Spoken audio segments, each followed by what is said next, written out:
बिस्मिल्लाहिर्रहमानिर्रहीम इय्याका नअबुदु व इय्याका नस्तईन। अस्सलाम वालेकुम वरहमतुल्लाह। डियर स्टूडेंट्स, कैसे हैं आप सब? उम्मीद करता हूँ खैर आफियत के साथ होंगे।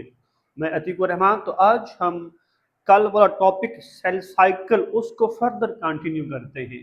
तो हमने कल डिस्कस किया कि सेल साइकिल एक ऐसी सीरीज है चेंजेस की जिसमें एक सेल अपने आप को डिवाइड करके नई डॉटर सेल बनाता है। तो एक सेल जब तकसीम होकर नए सेल बनाता है तो उनके दरमियान जो तमाम मराहल आते हैं, जो स्टेप्स आते हैं, उन्हीं स्टेप्स को फिर हम सेल साइकिल का नाम देते हैं। तो सेल साइकिल के अंदर दो मेजर फेजेस आते हैं, इंटरफेज और एम फेज। इंटरफेस को हम प्रेपरेटरी फेज भी कहते हैं। क्यों? क्योंकि उसके अंदर एक सेल अपने आप को डिवाइड करने के लिए तैयारी करता है, प्रेपरेशन करता है, प्रोटीन्स बनती हैं, इंजाइम्स बनते हैं, ग्रोथ होती है, उनके अंदर कुछ मेटाबॉलिक रिएक्शंस जो हैं वो परफॉर्म होते हैं ताकि जो सेल है वो एम फेज में जाकर डिवाइड कर सके, तकसीम होकर नए डॉटर सेल बना सके। ठीक है मेरे बेटे? तो देखते हैं, कहते हैं कि it is the series of events that take place in eukaryotic cell from its formation to its division into two daughter cell. तो इस होल प्रोसेस को आप सेल साइकिल कहते हैं। इसके दो मेन फेज हैं। पहला इंटरफेस, इसे हम प्रेपरेटरी फेज भी कहते हैं।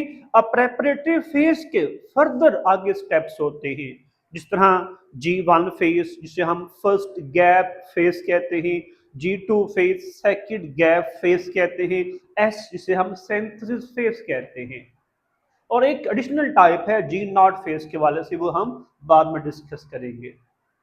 ठीक है, तो देखिए जरा, फर्ज करें ये एक हमारे पास सेल है और ये हमने सेल के जो मुख्तलिफ पोर्शंस हैं वो बनाए हुए हैं। अगर आप देखें ये जो यहां से लेकर जो यहां तक का जो मरहला है वो किस में आ रहा है जी? वो आ रहा है इंटरफेस के अंदर। तो हम कहते हैं कि interphase is the longest phase.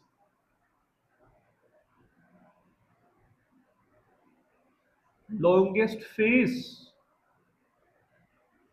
Of cell division.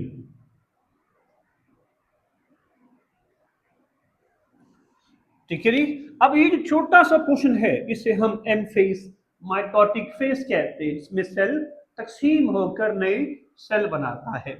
अब जो सेल है ये इंटरफेस में तकरीबन 90% जो है ये स्टे करता है, अपनी तैयारी करता है, जिसमें पहला G1 फेज, फिर S phase and G2 phase आता है।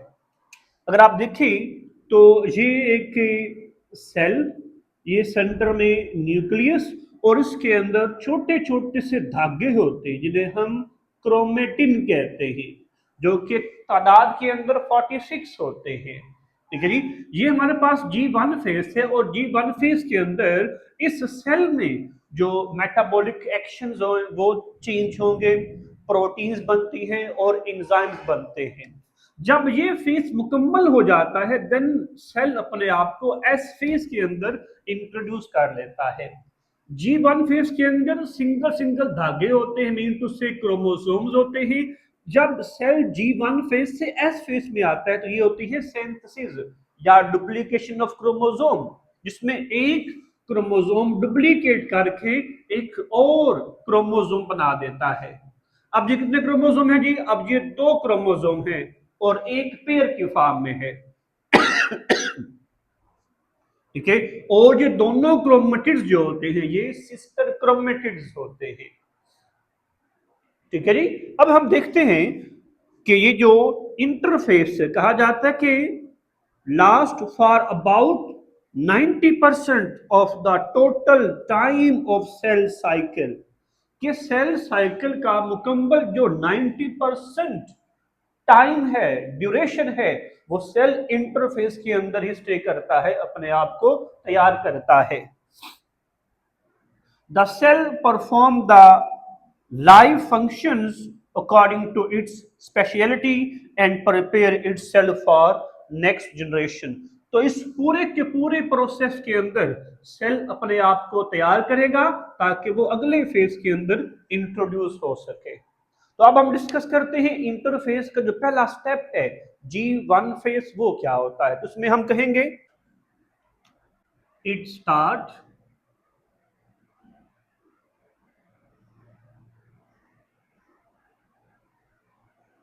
from the end of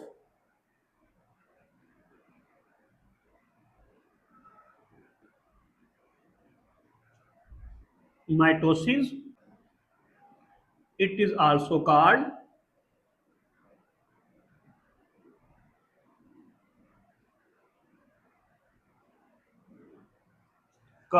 the growth phase।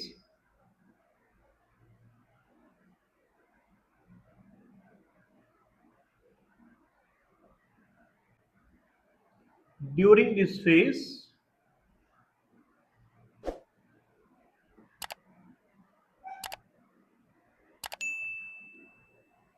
cell makes proteins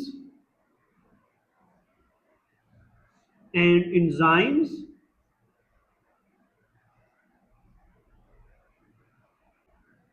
and organelles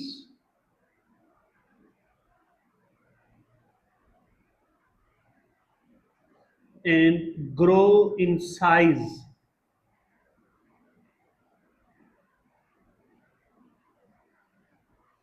ठीक है, ये चेंजेस सेल में G1 फेज में आएंगी। ठीक है, अब हम कहेंगे कि इसके अंदर ये जो ऑर्गेनेलीज बनेगी ये नेसेसरी ऑर्गेनेलीज होती है। किसके लिए जी? For sale division. ठीक है, अब देखिए ना, अगर एक सेल हो, उस सेल के अंदर न्यूक्लियस है, ढेर सारी ऑर्गेनेलीज हैं, जो नए सेल बनेंगे उनके अंदर भी तो ऑर्गेनेलीज होनी चाहिए, उनके अंदर भी जेनेटिक मटेरियल होना चाहिए। तो पहले सेल जो उसके अंदर डिफरेंट ऑर्गेनेलीज होती हैं, पहले वो उनकी डुप्लीकेशन करता है। डुप्लीकेशन के बाद वो सेल अपने आप को एम फेज के जरिए तकसीम करके 2 या 4 में तकसीम हो जाता है। ठीक है जी, तो ये किस में आते हैं? G1 फेज में आते हैं। अब हम डिस्कस करते हैं कि एस फेज क्या होता है। एस फेज को हम सिंथेसिस फेज भी कहते हैं।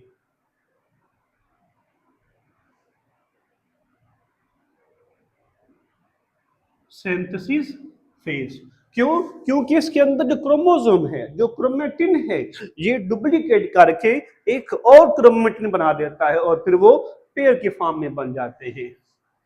तो हम कहेंगे कि during this phase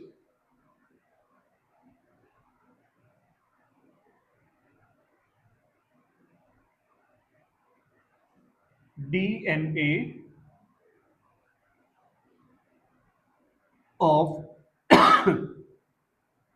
chromosomes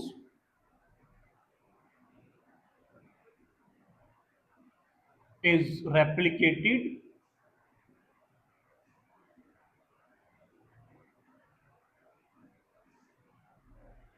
it results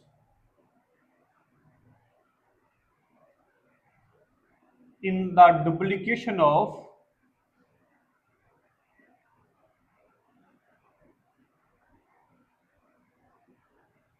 chromosomes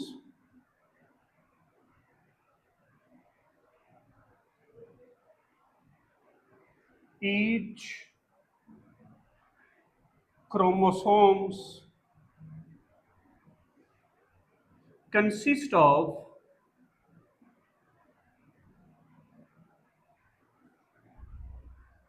two sister chromatids।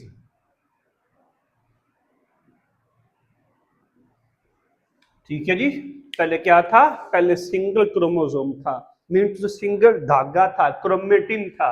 S phase ने क्या किया? डुप्लीकेट करके एक और धागा बना दिया और वो 2 सिस्टर क्रोमेटिड्स पर मुश्तमिल होता है। ठीक है, फिर हम कहेंगे the total number of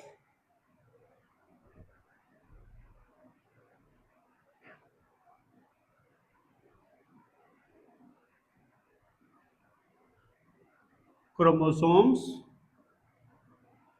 in cell remain same। ठीक है, अब मैं आपको दिखाता हूं कि पहले सेल के अंदर इस तरह करके लंबे लंबे से धागे थे जो कि टोटल 46 थे। ठीक है, हम क्रोमेटिन कहते हैं। ओके, अब ये क्रोमेटिन जब जाते हैं एस फेज के अंदर तो इनकी डुप्लीकेशन होकर इस तरह करके ये टोटल 46 जो क्रोमेटिन होते हैं वो अपेयर की फॉर्म में आ जाते हैं। पहले भी 46 थे, अब भी क्या है 46 होते हैं।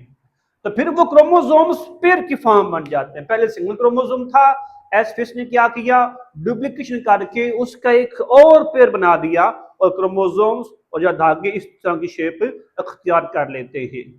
ठीक है, तो ये चीज आती है किसके अंदर, एस फेज के अंदर। अब डिस्कस करते हैं G2 फेज को। तो G2 फेज में हम कहेंगे कि in this phase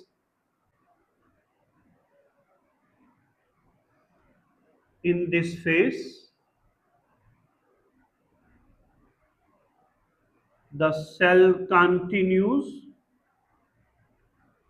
to grow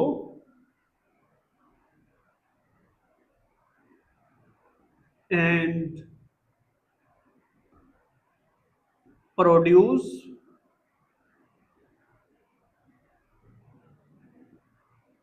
proteins necessary for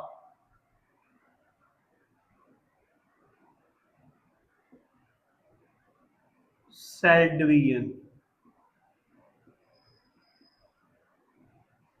ठीक है, इस G2 फेज में सेल प्रोटीन बनाता है ताकि वो सेल साइकिल को मुमकिन बना सके, एम फेज के अंदर इंट्रोड्यूस हो सके। फिर हम कहेंगे कि the cell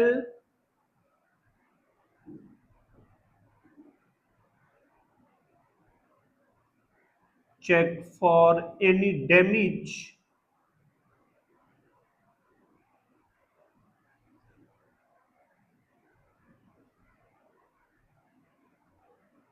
that may occur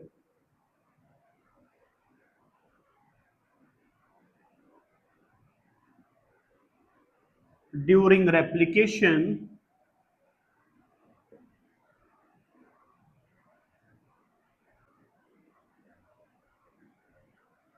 and make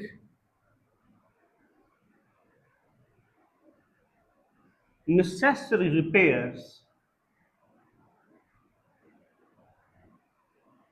ठीक है, अगर इस एस फेज में जब इसकी डुप्लीकेशन होती है तो ड्यूरिंग डुप्लीकेशन जब कोई खराबी पैदा हो जाए तो उस खराबी को रिपेयर करना इसी जी फेज के अंदर ही होता है। ठीक है मेरे बेटे, तो भी हमने सिर्फ 3 फेज डिस्कस किए हैं, G1 फेज, एस फेज और G2 फेज। उसके साथ हमने इंटरफेस की डेफिनेशन डिस्कस की है। ठीक है जी, तो होप सो ये टॉपिक आपको अच्छे से समझ आ गया होगा। Thank you, Allah Hafiz.